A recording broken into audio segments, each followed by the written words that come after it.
Welcome back to Enter the Supply Chain World. I am Vikas Kumar and I am really glad that we are back together for this episode. Last time, we followed a chocolate bar from a cocoa farm all the way to our hands. And somewhere in that journey, we realized that this whole invisible system has a name. It is called a supply chain. Today, we are going to deep dive on the key players of supply chain that we touched upon briefly last time we met. Because products do not just fly off a farm and land in our bags. There are people behind every step, business, businesses behind every move, and today we are going to meet them.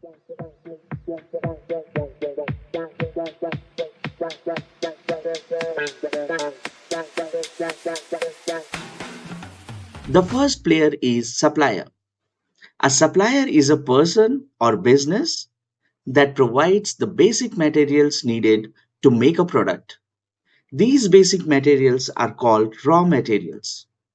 Raw materials are things found in nature or produced at a very basic level like wheat, cotton, iron, milk, or cocoa beans. Let us go back to that chocolate bar example from last discussion. Before the chocolate was made, someone had to grow the cocoa beans. That someone, the farmer, is the supplier. Without the supplier, there is nothing to start with. The whole chain is dead before it begins. But suppliers are not always farmers. Let us look at few more examples to make this clear. A company that mines iron ore and sells it to a steel factory is a supplier. A cotton farmer who sells cotton to a garment factory is a supplier. A business that makes tiny glass sheets and sells them to a phone manufacturer is a supplier. Now, here is something interesting that many of us do not think about. One company's finished product is another company's raw material. The glass sheet company finishes making a glass sheet.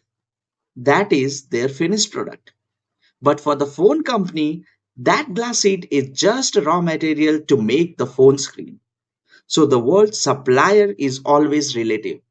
It depends on where we are standing in the chain. Let us think about it. Pick any product near us right now, a pen, a notebook, a water bottle. Who might have supplied the raw material to make it?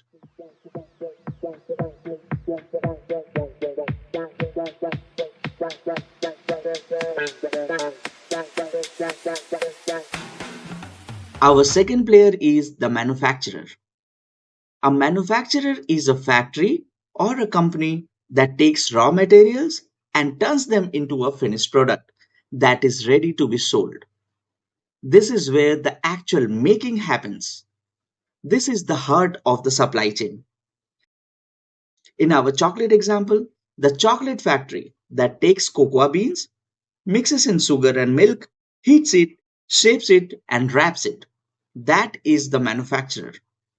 Manufacturers exist in every industry. Let us look around. The factory that takes raw cotton and produces finished shirts is a manufacturer. The plant that melts steel and builds car bodies is a manufacturer.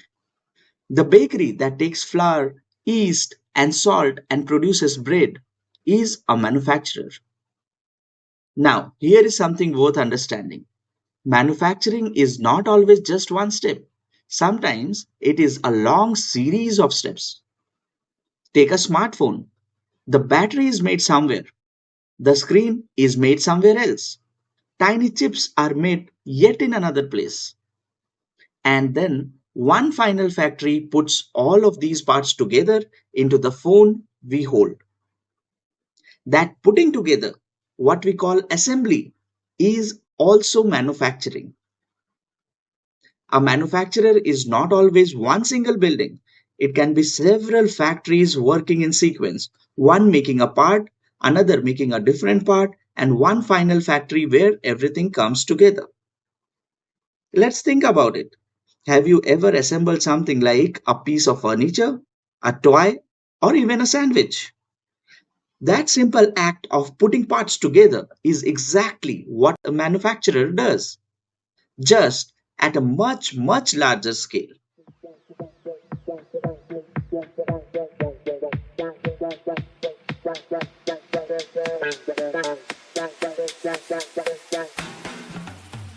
Third in our lineup is the distributor. A distributor is a business that collects large quantities of products from the manufacturer and delivers small quantities to shops and stores across a city or a region or a country. Let us understand why distributors even exist. Imagine a biscuit factory producing 10 million packets every single month. Can that factory directly send a few packets to every small shops in every town and village across the country? It would be impossible to manage. So, here is what actually happens. A factory sells large quantities, maybe truckloads, to a distributor. The distributor has a warehouse. Think of warehouse as a large organized storage building where all the stocks is kept. Then, from there, the distributor sends out smaller amounts to hundreds of local shops in that area. A warehouse, by the way, is simply a large building used to store goods before they are sold or sent forward. So, the distributor's two main jobs are: one, break large quantities into smaller ones, and two, spread the product across a wide area.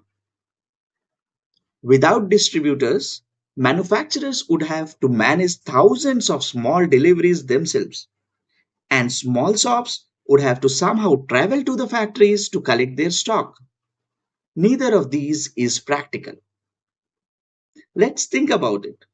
The next time we see a delivery van unloading goods outside a local shop in the morning, that is a distributor doing exactly what we just discussed.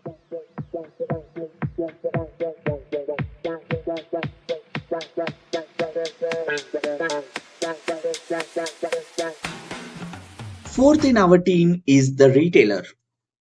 A retailer is a shop or business that sells product directly to the final consumers like you and me. The retailer is the last business in the chain. After the retailer, the product reaches us. The chain is complete. Retailers are the most visible player in the supply chain. We interact with them every single day. A small neighborhood shop is a retailer. A large supermarket is a retailer. Our pharmacy that sells medicine is a retailer. An online store where we shop from our phone is also a retailer, just a digital one. But the retailer's job is more than just keeping things on the shelf. Retailers decide which product to stock. They decide how to display them so consumers can find them easily. They set the final price we see. They handle our complaints and returns. And here is something that most of us do not realize. Retailers are also a source of very important information for the whole supply chain. A retailer knows what is selling fast and what is sitting unsold on the shelf. That information of what customers are actually buying travels back up the chain and helps manufacturers and distributors plan better. So the retailer is not just the last player, the retailer is also the eyes and ears of the supply chain. Let's think about it. Think of one shop we visit often. How many different products does it carry? Each one of those products has its own supplier, manufacturer, and distributor standing behind it. Invisible, but always present.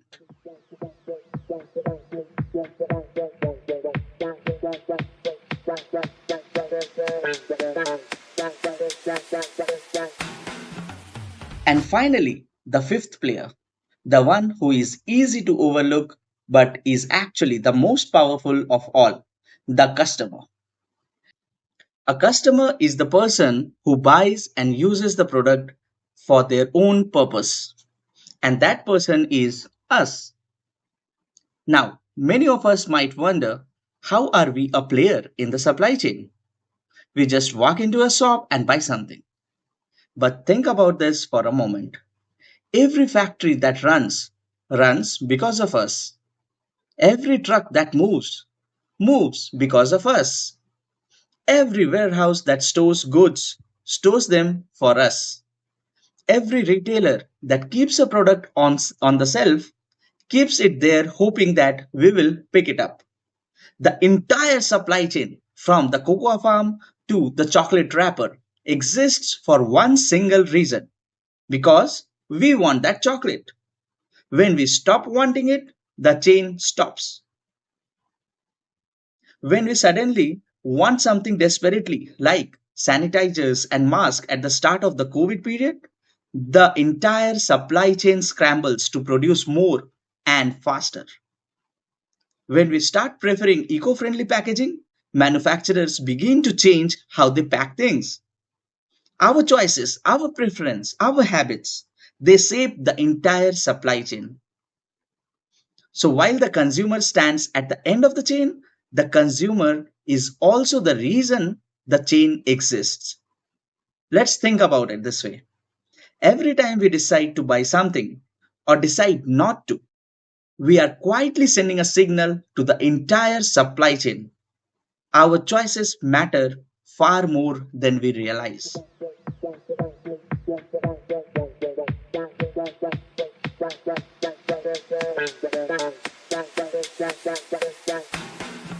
Let us now watch all five players working together.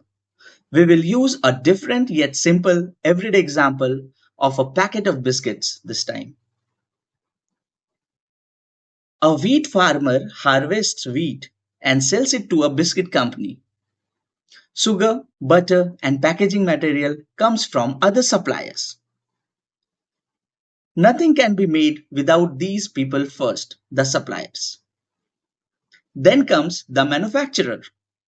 The biscuit factory receives all these raw materials. The wheat is grounded into flour. Everything is mixed, baked, cooled, and packed into a neat little packets. A finished product is born. Then the distributor comes into play. The factory cannot deliver to every shop in the country.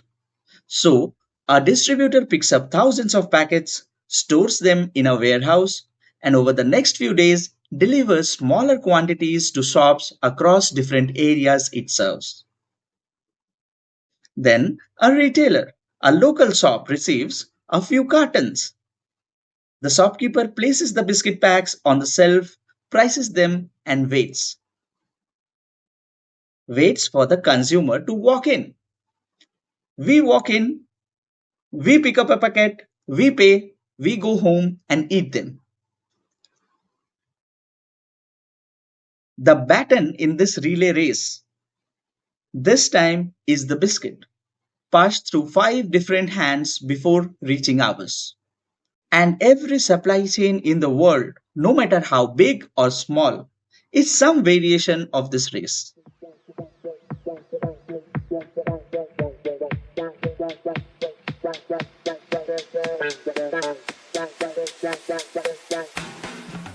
Let us recap what we have discussed today. A supplier provides the raw material, the very starting point of any product. A manufacturer takes those material and makes a finished product. A distributor moves large quantities from the factory and spreads them across shops and stores. A retailer sells directly to the final customer and act as the eyes and ears of the chain. A consumer buys and uses the product and is most powerful driving force in the entire chain. Five players, one team. And when all five work together, well, product reaches us smoothly, reliably, and affordably. Before we wrap up, here is a trivia.